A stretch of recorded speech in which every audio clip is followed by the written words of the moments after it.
Hello family, ఈ fissure man ఎక్కడైనా కనపడితే తప్పకుండా చేపలు తీసుకోండి. మనోడే మంచి రేటుకి ఇస్తాడు, మంచి చేపలు ఇస్తాడు.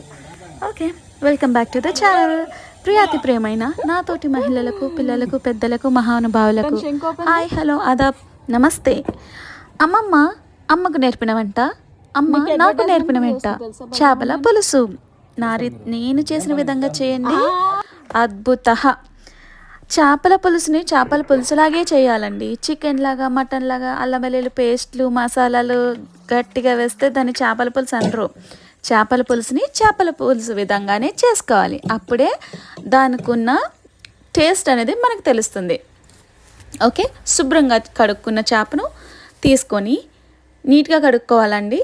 3-4 టైమ్స్ క్లీన్ చేసుకున్న తర్వాత అందులో ఉప్పు, కారం, పసుపు వేసుకుని చేప పీస్కి ఆ మసాలా మొత్తం పట్టేదాకా, అంటే ఏదైతే ఉప్పు కారం ఉందో అది పట్టేదాకా మొత్తం తిప్పుకోవాలి. తిప్పుకున్న తర్వాత ఒక 2 ఉల్లిపాయలు, ఒక 10 పచ్చిమిరకాయలు వేసుకుని మళ్ళీ తిప్పుకోవాలి. ఇప్పుడు ఈ టైంలో ఆయిల్ వేసుకోవాలి. ఒక 5 to 6 టేబుల్ స్పూన్స్ ఆయిల్ వేసుకోవాలి. చేపల పులుసుకి ఎక్కువే పడుతుందండి ఆయిల్.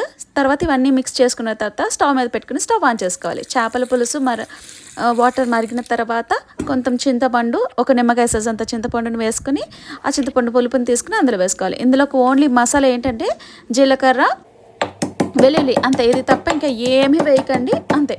ఇది బాగా దంచుకుని చింతపండు ఉడికిపోయిన తర్వాత ఈ మసాలాను అందులో వేసేయాలి. ఆ తర్వాత బాగా ఉడికిపోయిన తర్వాత కొత్తిమీర కూడా చల్లుకుని దింపేసుకోవడమే. చాలా సింపుల్, చాలా అద్భుత.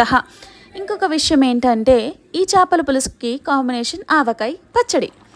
ఆవకాయ లేకపోతే ఈ చేపల పులుసు బాగుంటుంది, కానీ ఆవకాయతో తింటే అద్భుత. ఇంకా చూసారా ఆ టెక్స్చర్ ఎంత బాగుందో? ఇలా ట్రై చేయండి. మీ ఇంట్లో ట్రై చేసి మీ ఇంట్లో వాళ్ళందరికీ పెట్టి ఫీడ్బ్యాక్ తీసుకుని ఎలా ఉందో నాకు కమెంట్ చేయండి.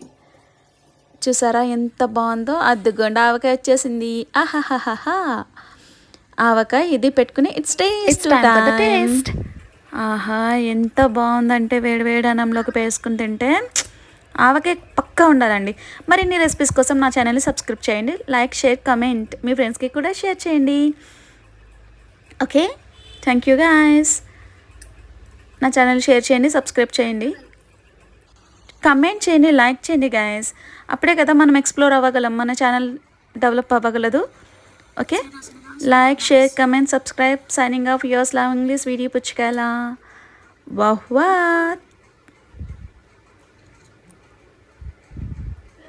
టాటా, బాయ్.